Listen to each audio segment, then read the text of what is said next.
I don't want to make you paranoid. I just want to make sure you're aware of what's happening. A recession in 2023. There's a recession The next year. A recession. Inflation rolling over. with inflation at its highest since 1981.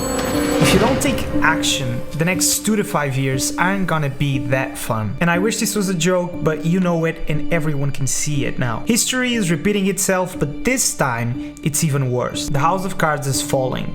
Excessive money printing, fevers mixed with wars and supply chain issues are collapsing the world's economy. Something like this only happens a few hundred years. None of us have lived what can happen in the next few years. And it doesn't matter what levers the governments and central banks pull anymore, the damage is bigger than we knew. And who's gonna end up paying for this is gonna be you. This is Jeff Bezos, the man who made all his money selling computers and TVs, telling you that maybe this is not the best time to buy computers or TVs. The economy does not look great right now. Things are slowing down. You're seeing layoffs in many, many sectors of the economy. The probabilities say if we're not in a recession right now, we're likely to be in one very soon. If you're an individual and you're thinking about buying a new, large screen TV, maybe slow that down, keep that cash, see what happens.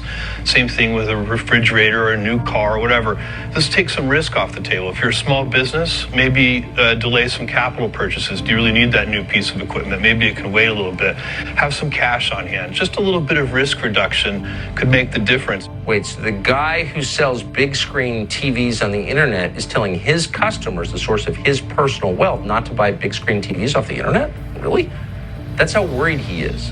And he's not the only one. Bezos is not the only one who's worried that something bad is about to happen to our economy, the global economy. Things don't look good. An entire generation is having their savings wiped out silently. And thanks to this inflation, your buying power is decreasing fast. And I want to show you how you're being scammed by a fundamentally broken system. And from my research, the only way out of it. The next few months and years will be tough, but only for the lazy and the uninformed. You see, the money we use isn't real.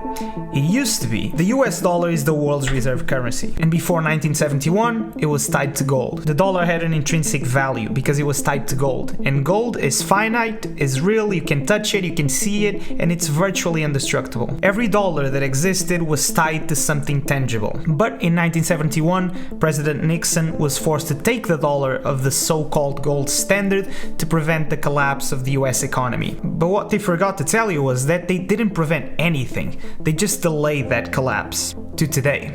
In 1971, the countdown started, and from that year on, money could be created out of thin air, and oh boy, they made a lot of it. Funny enough, none of it went to you. These types of currencies, like the dollar, the euro, or the pound, are called fiat currencies. And there's only one thing you should know about them, is that in a long enough time frame, all of them are worthless. And this is the history they don't teach you in school. From the Egyptians to the Roman Empire, more than 600 fiat currencies existed to this day, and all of them went to zero. And the dollar, the euro, the pound will be no different. This is not a question of if, it's a question of when. And that when is getting real close. Eventually a new currency will emerge and become the world's reserve currency. This happened several times in the past and will continue to happen in the future. This is a way to try to restart this process and rebuild the world's economy. And many countries are already competing for that place. China, Russia, Brazil. But before all big changes, there's a breaking point, the tipping point, and we're at that tipping point right now. And if you don't save yourself, no one is really gonna come and save you. But before I tell you how you can set yourself up to win in the middle of all this mess and not get caught up and see your savings and opportunities wiped out in front of your eyes, like what's happening right now with 90% of people, I just want you to look at this graph and tell me if something doesn't seem off to you. Because you don't need to believe me, you can just look at the data. So here's the data. As you can see here, up to 1971, when the dollar left the gold standard, compensation was tied to productivity. But from then up to today, people have worked more, created more, generated more to the economy and the world, but their hourly compensation stayed virtually the same. Even though the salaries increased over time, so did inflation. And while you think you are earning more by doing more, you are earning basically the same for more work. And if this wasn't bad enough, if you weren't being scammed enough, thanks to the 2008 financial crisis that wasn't caused by you, but by the banks and the central banks who control the money, they decided to introduce a new tool to avoid the economy collapsing once again, called quantitative easing. And don't be fooled by these appear-to-be technical terms. All this essentially means is printing absurd amounts of new magical money by pressing buttons on a computer. They make up money out of nowhere. Here's a way to simplify it. The government says, we spent too much, we need some money. And the Fed, the central bank, says, here you go, click, click, click, $1 trillion.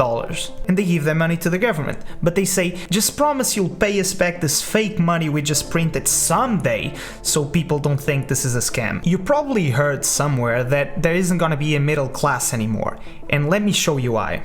This is the US Central Bank balance sheet. This basically means how much money there is in circulation. And as you can see here, after 1971, the money supply increased by a lot. And even though it took around 200 years to reach $800 million in circulation, well, after the housing crash of 2008, the central bank introduced this new tool called quantitative easing, and the money supply went like a hockey stick. And this graph only goes up to 2015. But in 2020, thanks to that flu that we had, they printed almost 70% more of all dollars in existence. The Fed's balance sheet after 2008 went completely berserk. They made money go brrr. And in 2020, they did it again. I just want you to know this is money that is basically fake. It was made out of nowhere. Trillions and trillions of dollars by pressing a button. And you know what else is funny? Is that you got none of it. Besides a $2,000 paycheck that you maybe got if you live in the US, so you don't get that upset about them printing money. The currency they create,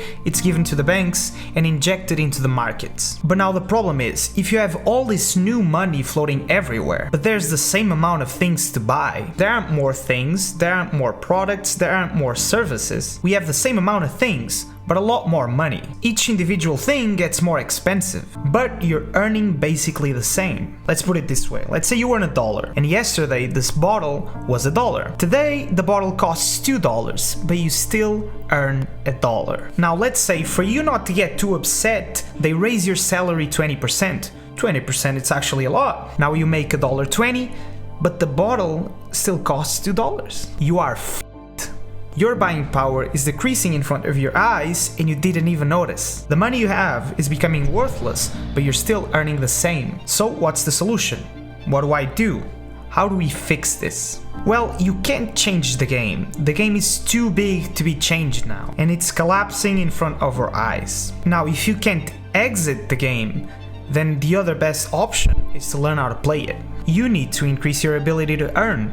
There's no other solution, unless you want to go live in the middle of the jungle by yourself where no governments can find you. You need to be able to control how much you earn. So if you have a job, you need to substantially increase how much you earn per hour just to keep up with inflation. The inflation the Fed reports, which is really high, it's only half or a third of the real inflation number. But they wouldn't tell you that, because why would they? Civil wars is not what we need right now. People who are more upset is not what they need, so changing a few numbers is not gonna make that much of a difference. If you're a student in high school or college, this is the time to start thinking about your life. I don't think for most people the times we have ahead are gonna be much better than the times we had in the last 20 years. Whether you're a student or have a job, ideally you detach how much you earn from the amount of time you work. Because if you get paid for your time on an hourly rate like 90% of the world, even if you earn a lot, there's only so many hours in a day. And if at any point you stop working, then you stop earning. And I don't know about you, but I don't think that's a life worth living. If you love what you do, then this doesn't apply to you because you love it. But most of you don't. So detaching how much you earn from your time is essential if you want to have some freedom and take the cap off how much you can earn. Now there are many different ways to do that. And we don't have enough time on this video to cover all of them, but essentially you need to become valuable to the market. I'd sit down with a notepad and ask, what skills do you have? What skills can you learn that other people need help with and are willing to pay for? Is there a service or product that you can provide? I'm a big fan of digital products, and that's mainly what we talk about here. The great thing about digital products is that they allow you to get your freedom back because they give you time and location freedom. They usually have high profit margins and no complicated logistics, delivering, or manufacturing that you have to deal with. You create once and sell twice, or as many times as you want. There's no additional cost or logistics or delivery for any additional unit that you sell. If you are interested in learning how you can create and market your own digital product so you can get your freedom back, you can join our monthly newsletter for free, where we talk about exactly that. Just go to blank.gg or the link in the description below. But whatever you decide to do, whether it's online or offline, I hope the evidence that I shared with you today opens your eyes to what's happening. The important thing here is for you to think about how you can increase your ability to earn, wherever you live, whatever your age is.